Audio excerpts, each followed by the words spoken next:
Halliday presents, in the red corner, the undisputed, undefeated Weed Whacker Guy. Champion of hurling grass and pollen everywhere. And in the blue corner, the challenger, extra strength Halliday. Eye drops that work all day to prevent the release of histamines that cause itchy allergy eyes. And the winner by knockout is Halliday. Halliday, bring it on.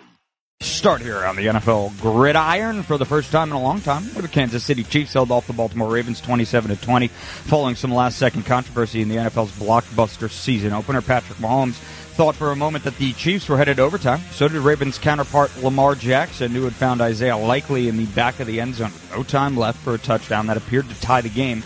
In the end, this potential preview of an AFC championship game was decided by a referee video review, which found Likely landed with his toe on the end line, putting the Baltimore tight end out of bounds and giving the Chiefs the victory as they began pursuit of a record third consecutive Super Bowl title. Mahomes, wait, how much of his foot was in the white?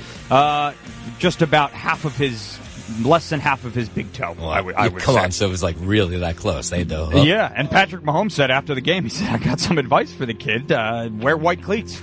Yeah. So, there you go. I had the Ravens. Oh. Yeah. How much money did you lose? Don't worry about it. Don't worry about it. That's a lot of money. It wasn't good. Mahomes, threw for 291 yards and with a touchdown pass to Xavier Worthy, who also scored a rushing TD in his NFL debut, as the Chiefs not only won the rematch of last season's AFC title game, but beat the Ravens for the fifth time in 6 meetings. That lopsided ledger has been especially frustrating for quarterback Lamar Jackson, who has called Kansas City the Ravens, quote, kryptonite. He was sublime last night, throwing for 273 yards and a touchdown and adding 122 yards on the ground. The wild ending came after the start was delayed about 20 minutes by a storm that brought heavy rain and lightning. The Ravens proceeded to open with an 11-play, 70-yard drive that ended with Derrick Henry, who had tormented the Chiefs in 6 previous meetings while he was with Tennessee, plunging into the end zone from 5 yards out for the early lead for his first Ravens tutty. After that, the Ravens' inability to get into the end zone and swing the momentum their way ultimately proved costly. So the Chiefs, they get the win there, 1-0.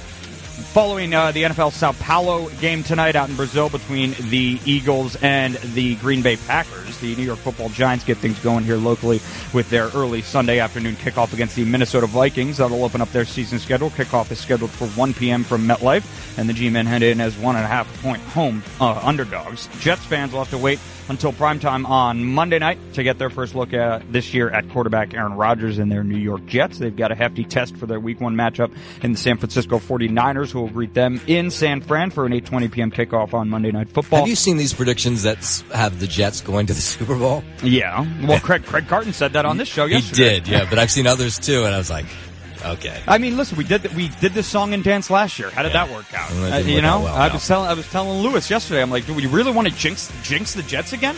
No. I mean, come on. Wouldn't you try doing the other strategy, doing the complete opposite of what you did leading into last season?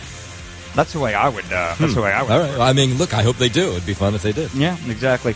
On the baseball diamond Nome, both teams were off yesterday, both the Mets and the Yankees. They will both open up their weekend sets today and tonight. Out in Chicago, the Yankees meet the Cubs this afternoon. That's a 2:20 p.m. first pitch. Luis Gil returning from the IL to make the start, and the Mets, they'll remain at home in Queens, where they'll welcome in the Cincinnati Reds tonight. First pitch there, 7:10. The lefty Sean Manaea gets the start. That's your sports, sponsored by Pete Morgan. Not yet.